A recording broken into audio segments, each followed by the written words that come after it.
check. Well, I had to come to the marina and check my homie's boat. Make sure he wasn't sinking. Somebody fixed his bill, which I think the pump wasn't getting juice. Well, the pump was getting juice. The float wasn't getting juice. But anyways, mission accomplished. One thing accomplished for the morning. Let's see here. So the recap of boxing for this weekend, right? They had some good fights. Danny Dubois' little sister had a good fight this weekend as well. And so let's hit it. So first I want to hit on is the Jarrell Miller versus Andrew Ruiz. Was a good fight. Was a good fight. I thought it went better than expected. I didn't think Jarrell Miller would be able to get out of the 6th round without blowing smoke out of his ass. Commentators equating Andrew Ruiz's performance to 2-year layoff. But I believe that has no proper training. I don't think both of those fighters properly trained to go 12 rounds. You know what I'm saying? So, it is what it is. I think that Jarrell Miller had pretty much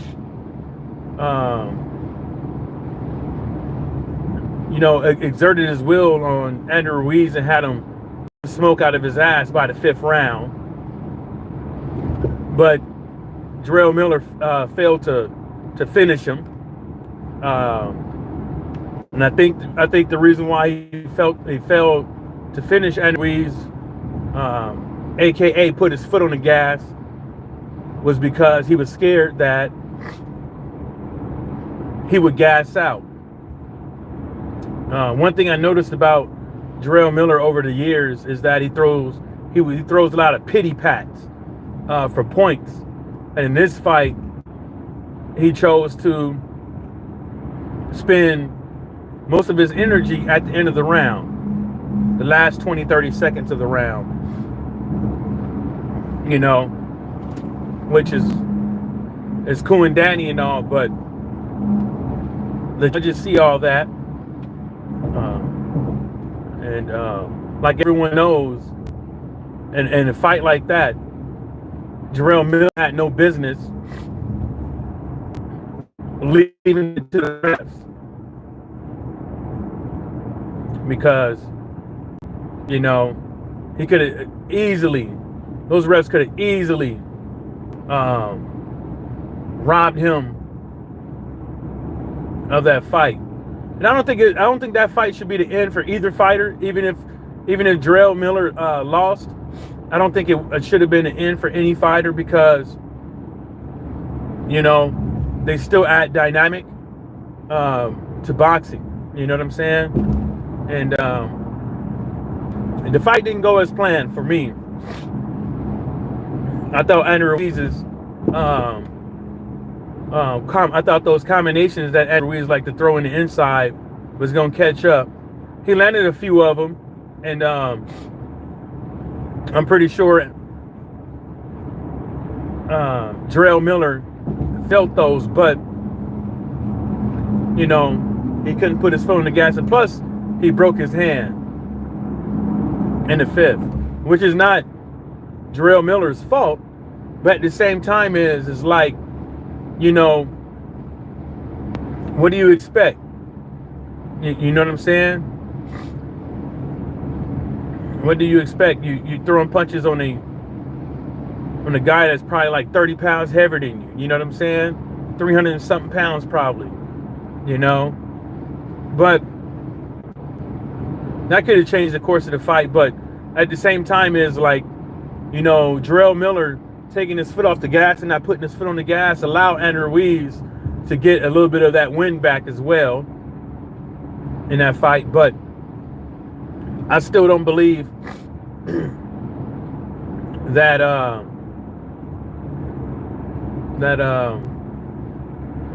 it was a draw. I think that fight should have went to Jarrell Miller.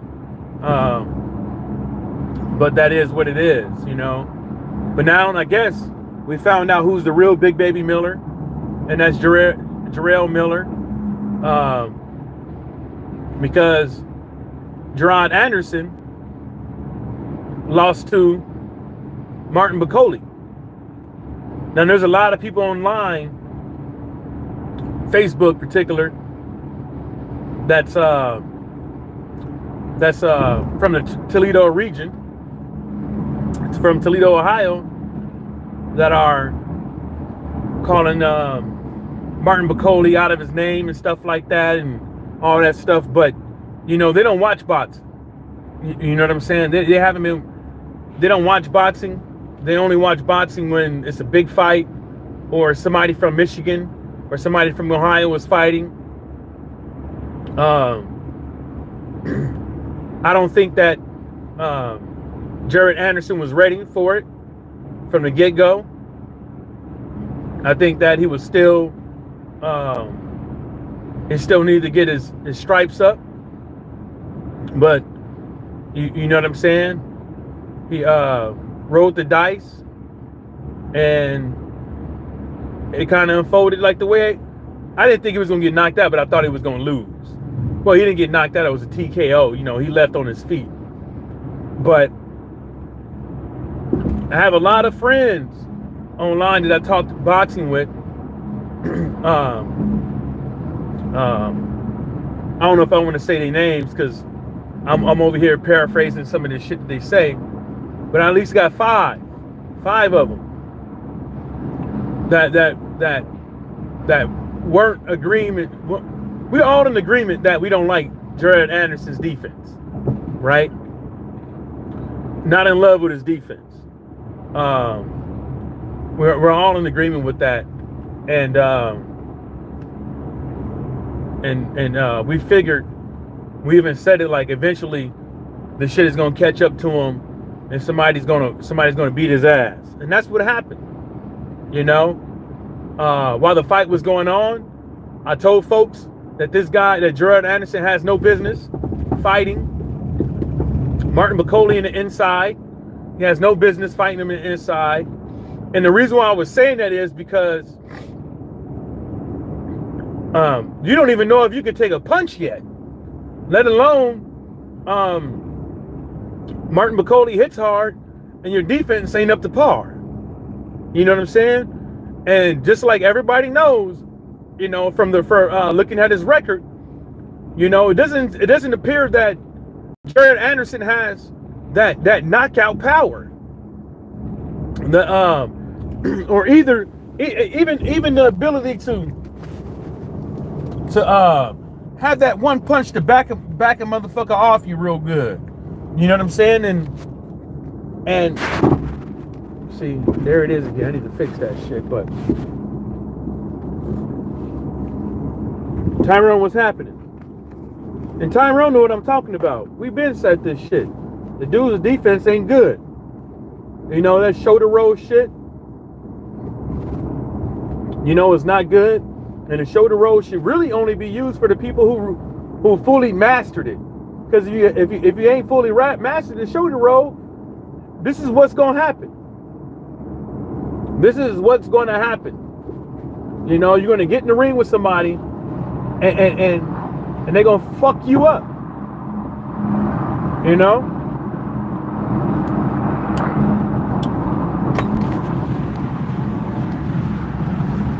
Tyrone said, "You're the first person I heard on YouTube to say you never liked the defense." Yeah, but you said it too. You said it. Law said it. A lot of people said it. Like it's just it ain't good. It's not a solid defense. You know, when we saw those last couple fights, the guy gets hit. You know what I'm saying? It was only a matter of time that he got up in there with a real heavyweight that's hit, and that shit didn't work out. You know? But I gotta hand it to Martin Bakole, because he just didn't throw one fucking punch. You know, like some of these other guys, he didn't throw one punch. Uppercut, left hooks, body shots. You know, he pushed him around. You know what I'm saying? What else Tyrone say? Tyrone said, then everyone started saying the same thing after they were riding on Anderson hard. Yeah. You got to take a loss, which is a shame.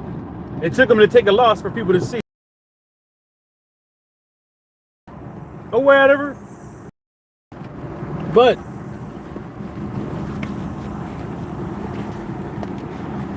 people can say it's hate or whatever and stuff like that. But at the end of the day, some of us just keeping it real. Some of us is just keeping it real right down the middle. You know, some of us never really thought highly of the guy. You know, and from the get-go. And then now those same very people are being persecuted by his fans and people who wanna act like they you know, wanna act like they care about the guy and shit when they don't. Bakole was doing that war chant in his intro. Then he looked like Idi Amin. Laugh out loud. He's damn. He said he looked like Idi Amin.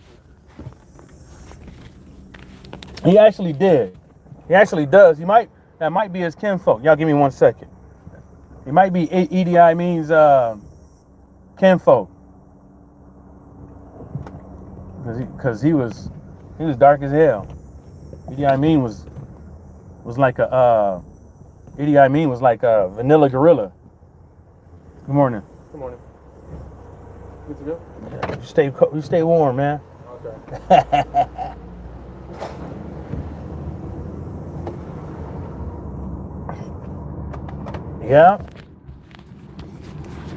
Yeah, but you know, this is a good fight. But win or lose, man, it should. You know, he didn't. It wasn't like he got done like, you know, Wilder or nothing like that. So he should be able to bounce back and get better. But at the same time, man, he lost against because Martin Bakole ain't that good. Martin Bakole is probably going to go up in there with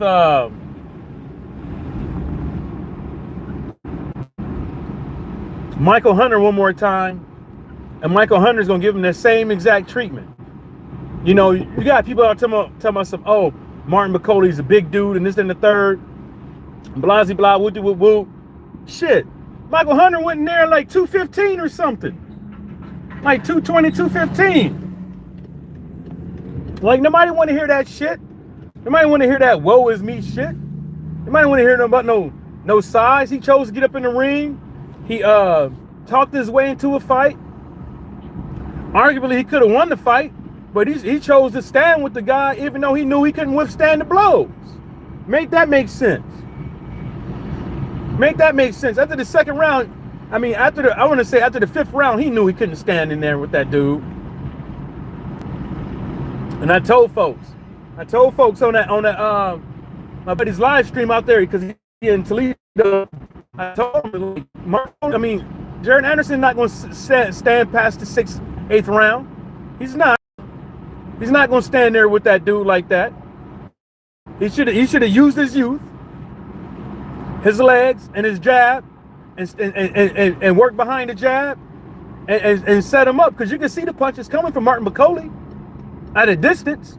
But if you're trying to sit there and trade with the guy on the inside, you ain't going to see it. That's why he was sitting there busy getting hit with uppercuts. You know what I'm saying?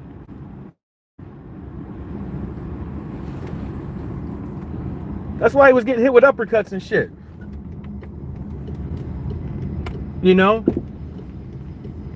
What do I know? I'm just a guy who watch boxing, but I noticed that shit. And then what's up with the straight right? That straight right was there all night motherfucking long, like Lionel Richie for Jared Anderson. It was there all night long. All he had to do was set it up. The straight right, the overhand right, all that shit was there. He didn't want, like, I don't know what I don't know exactly what was the game plan, but the game plan sucked. You know, but he said it. He admitted to it. He said that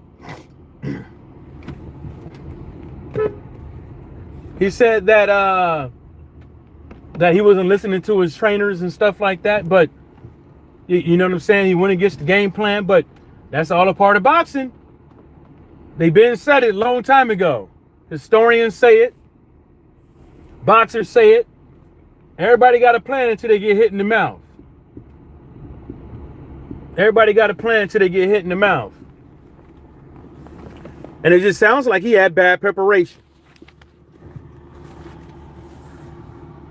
After the first, Tyrone said after the first knockdown, his posse started at his pose, staring at him for a bit. He looked like Jack Johnson. He looked fucked up, man, when he got knocked down. Tyrone said, yeah, I think if Hunter is on the game, he has a good chance. Yeah, I think so too, because he just ain't gonna do this